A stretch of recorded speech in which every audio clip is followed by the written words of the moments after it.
Salut, c'est Marco de Top for Phone. Aujourd'hui, petite vidéo de déballage express en rush d'un mobile que je viens tout juste de recevoir. Alors, je dis rush tout simplement parce que vous allez le voir tout au long de cette vidéo. J'ai la caméra au point, je n'ai même pas de trépied. C'est vraiment sur l'instant. Donc, je viens juste de recevoir ce téléphone. Il s'agit d'un mobile que vous avez été très nombreux à me demander. Il s'agit précisément du OnePlus One. Il vient tout juste de m'arriver, notamment par DHL. Et il m'a été livré par une boutique en ligne qui s'appelle Lentin, d'ailleurs, que je tiens à remercier pour m'avoir justement fourni cet exemplaire. Donc il s'agit donc de la boutique Lentin, d'ailleurs dont l'URL vous pourrez la retrouver d'ailleurs dans la description de cette vidéo. Alors quoi qu'il en soit, il s'agit bien d'un vidéo de déballage. On va regarder ce à quoi ressemble cette fameuse boîte, le contenu de la boîte, le téléphone dans un rapide premier aperçu.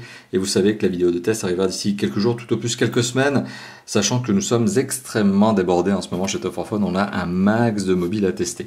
Mais bon, celui-là est une priorité, donc j'espère pouvoir le faire très rapidement.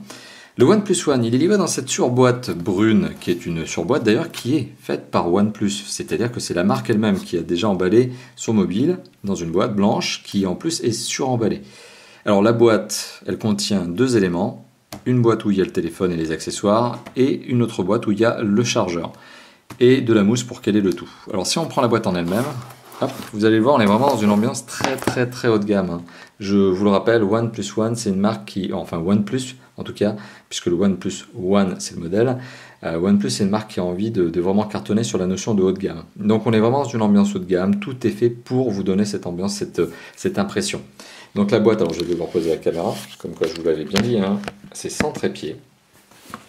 Et alors la boîte, hop, elle est de type, je crois que c'est un type étui, je crois que c'est comme ça qu'on appelle ça. Hop, donc on enlève la partie blanche qui est le fourreau et on retrouve la boîte en elle-même. Hop, je reprends la caméra et alors à l'intérieur qu'est-ce que l'on retrouve? Hop là, vous l'avez vu, c'est super bien emballé, c'est super classe. On retrouve le téléphone. Alors le téléphone lui-même est super bien emballé encore une fois de plus. Il est dans un petit sachet. Hop, voilà.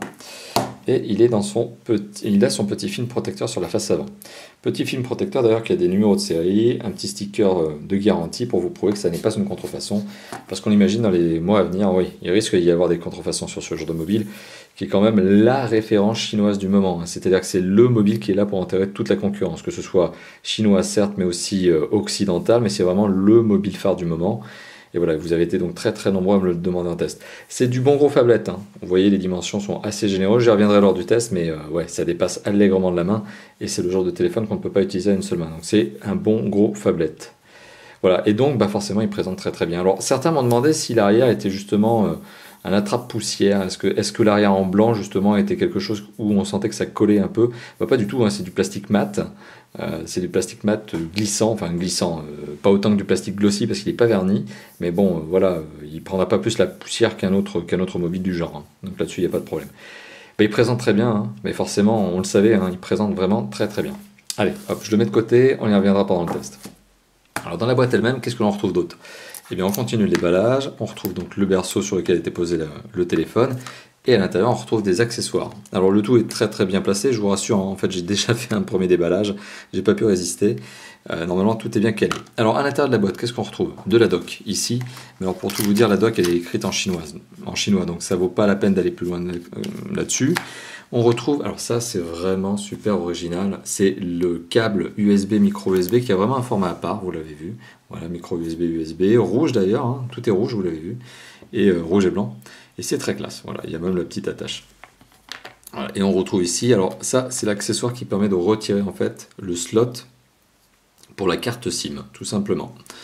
Voilà. D'ailleurs, on peut l'imaginer, vous pouvez l'attacher apparemment à un porte-clés. Alors, est-ce que ça vaut vraiment la peine de le trimballer avec vous? Je suis pas certain, sauf si vous changez de carte SIM tous les deux jours. Mais bon, voilà, sachez qu'effectivement, il y a ce petit accessoire qui vous permettra de retirer tout simplement la carte SIM. Ça, c'est la boîte 1 dans laquelle est conditionné le téléphone. Mais forcément, vous vous rendez compte, il manque quelque chose. Eh bien, il manque l'adaptateur secteur. Et l'adaptateur secteur, il est, hop, de retour dans la boîte brune, il est ici. Alors malheureusement, petite particularité, vous le voyez, alors, on est encore dans une boîte super bien conditionnée, c'est très classe, c'est très beau, mais originalité encore, c'est que l'adaptateur secteur, il n'est pas au format français, forcément ce téléphone, il n'est pas destiné à être commercialisé en Europe, enfin du moins pas comme ça, donc on retrouve un adaptateur secteur qui est, alors maintenant c'est mon idée, je crois destiné à la Chine. Mais je pense que certains autres pays sont aussi dotés de ce genre de système à deux pinces. Je me demande si d'ailleurs l'Angleterre n'est pas aussi dotée de ce genre de système. Enfin, quoi qu'il en soit, n'hésitez pas à me le dire dans les commentaires, quel est ce type de format. Est-ce que c'est un format américain, anglais, chinois? À quel pays se destine-t-il? Voilà, n'hésitez pas à le mettre dans le commentaire, au moins comme ça on le saura. Donc petit récapitulatif de ce qu'on retrouve dans la boîte brune. Dans cette boîte brune où finalement là il n'y a plus rien, on voit il y a de la mousse pour caler, un carton pour caler.